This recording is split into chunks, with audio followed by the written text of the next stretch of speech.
evening, my friends. It has been a very long time since I made one of these.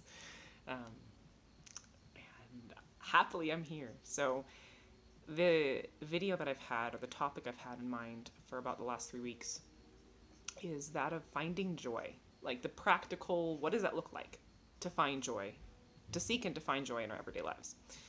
And this is something that is equally applicable to people who are in recovery, as well as people who are just living life, because joy is what creates a rich life. It's the bottom line. A joyful life is a rich life. It's the source. I mean, joy is one of our greatest goods we can experience as human beings. So, without further ado, let's jump in. So the first thing, because a lot of people who watch my videos are in recovery, I want to give that perspective. And also because of my journey with my own recovery from a brain impairment, understand that the best way to, you're basically priming your brain for joy by seeking it all the time in every moment of the day and finding it anywhere you can. For those of us whose brains are very, very much stuck in a very negative space, if you have a lot of stress chemistry, if you have a lot of looping thoughts, if you're focusing on negative, if your brain wants to be focusing on something negative all the time, your brain is going to need something that is equal to or greater than the pull of the negative thing that is on the joyful or positive side to get it really engaged. So basically, the harder your brain is pulling towards something negative, the more of intense positive thing you need. So for me, for that looked like for a long time was listening to music with headphones on. I think I did that for close to 2 years straight. And I still listen to music a lot of the time. I don't need it quite in the same way I used to. But I still have it around a lot of the time because I find a lot of joy in it. But part of what that does, something, and for me that was the thing that really gave me a really intense form of either joy or calm, was music. So I used it because it worked. It may be something different for you, but know that it's okay to be using technology or, going outside a lot. That's something else I've done in my recovery, is spend really large amounts of time outside, just doing stuff outside, or, going outside to watch the sunset at night, and going outside in the middle of the afternoon to lay on the lounge chair in the backyard and just soak up the sun for 5 minutes, and walking outside. Because for me, outside is like magic. It's like, if I'm in a sort of like meh kind of state, if I walk outside, I'm fine. So just know that it's okay to indulge in and utilize the things that work for you as much as you need to, especially in the beginning, because you really want to build those strong wires. Like, it's like you're planting seeds. I know I use that analogy a lot, but with this, it's really direct and potent. The more your brain is running wires of joy, the stronger those wires are going to get. Whatever you like, we have a use it or lose it brain. Being human is a use it or lose it kind of experience.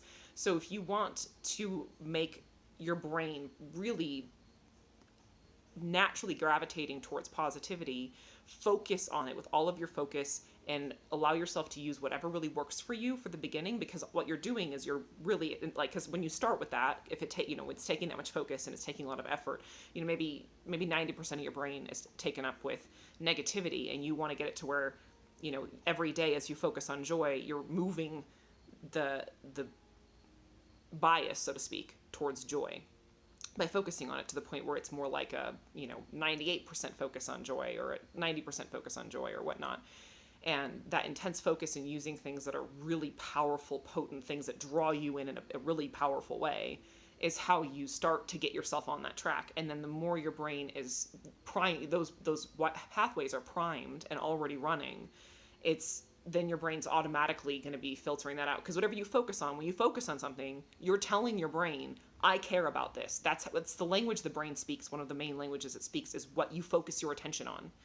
Attention is currency. We call it paying attention to something. You get more of what you pay attention to. You get a lot more of that. You're paying attention to it, you're going to get it. You're paying for it with your attention. So when you pay attention to positive things, you're going to get more.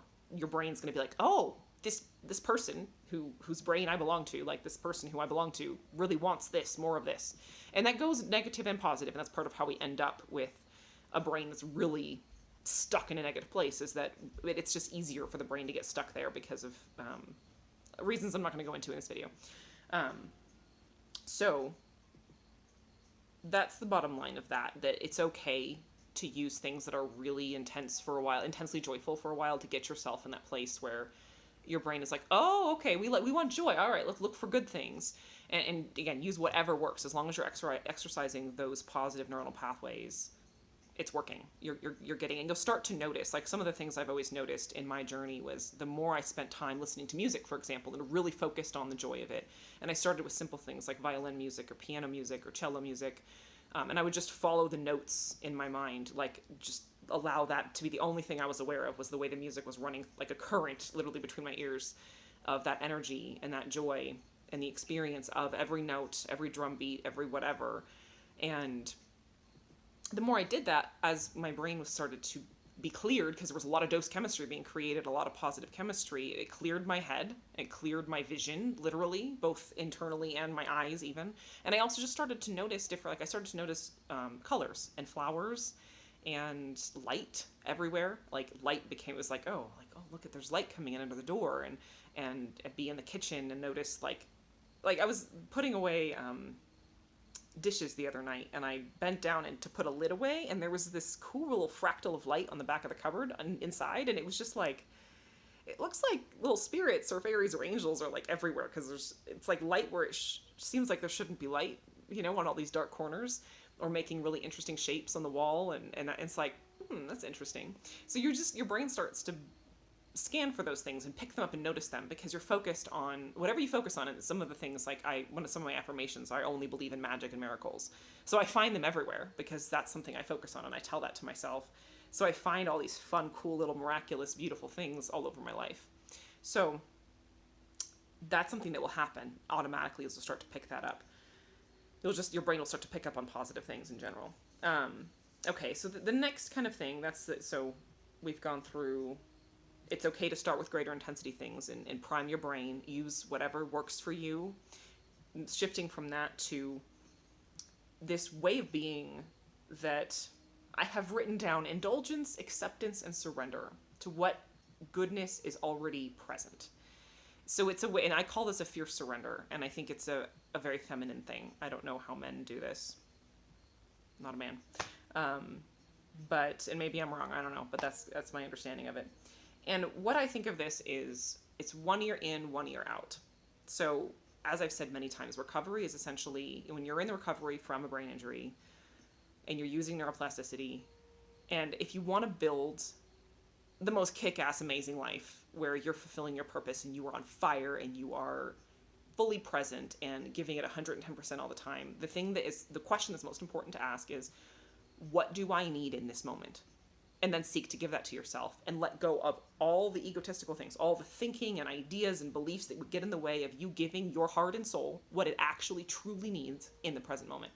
And part of that is the willingness and letting go of fear in order to listen to that inner voice and believe in that instead of all the chatter in your head or the people in your life or whatnot.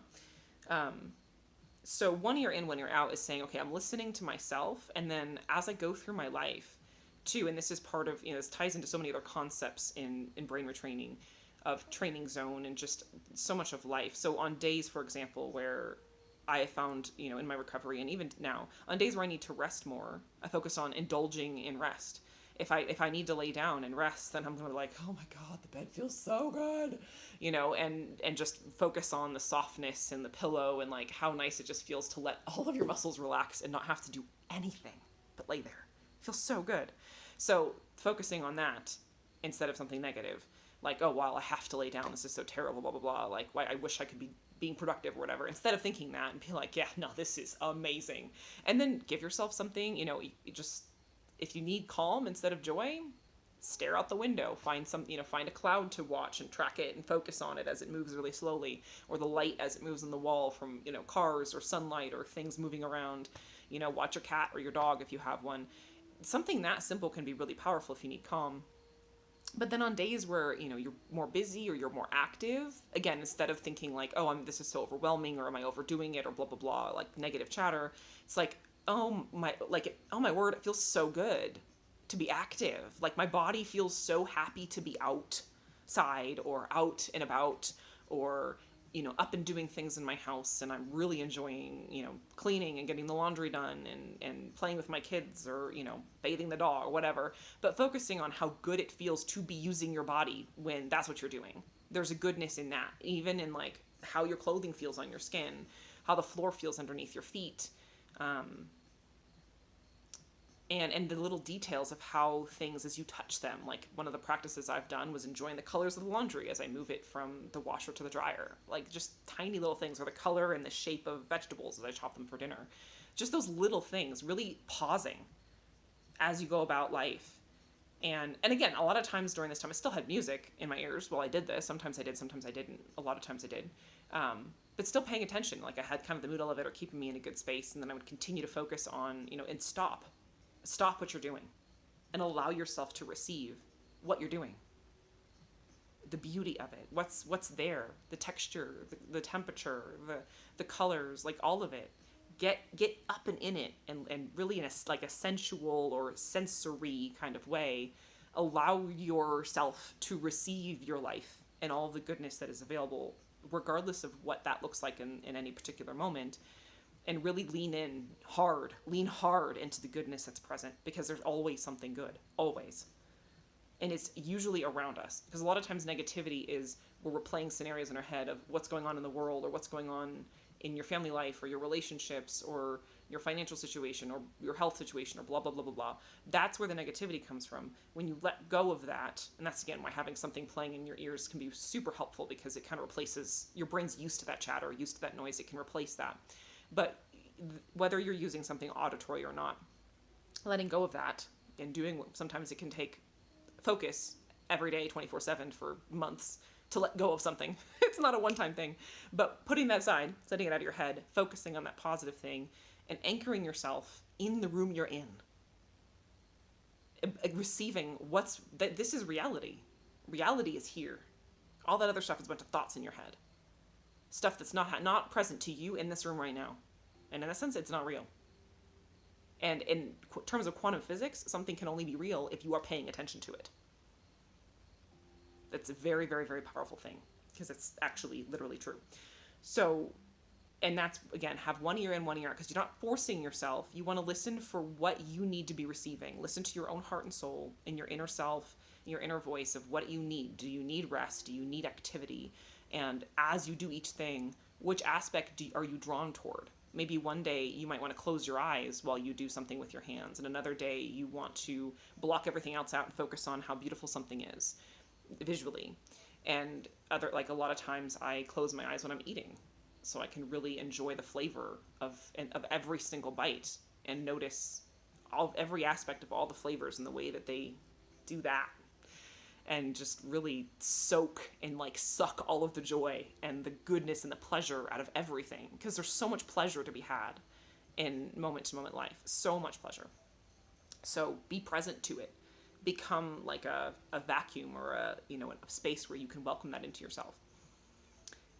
One thing too so in that, I just want to highlight the concept of indulgence. That's what I was talking about. It's living a life where you're indulging in everything, where every time you go to do something, you have an attitude of I'm going to indulge in a round.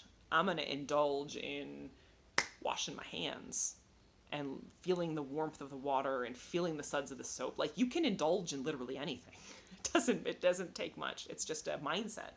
But it's one where you're adding richness to everything you're doing, and really nurturing yourself and softening yourself and making yourself very loved and soft and relaxed and full, and your creativity turns on, and there's a whole lot of magic that happens after that. But this is just about finding it, so we're going to stick with that. So one thing I said on a coaching call one time, and my client was like, oh, can you stop and explain what you mean by that? And she thought it was very powerful, so I'm going to share it here. I was explaining, I don't remember what I was explaining, but I was saying, I'm just surrendered to the flow of life. And she's like, well, what does that look like though? What does it actually mean?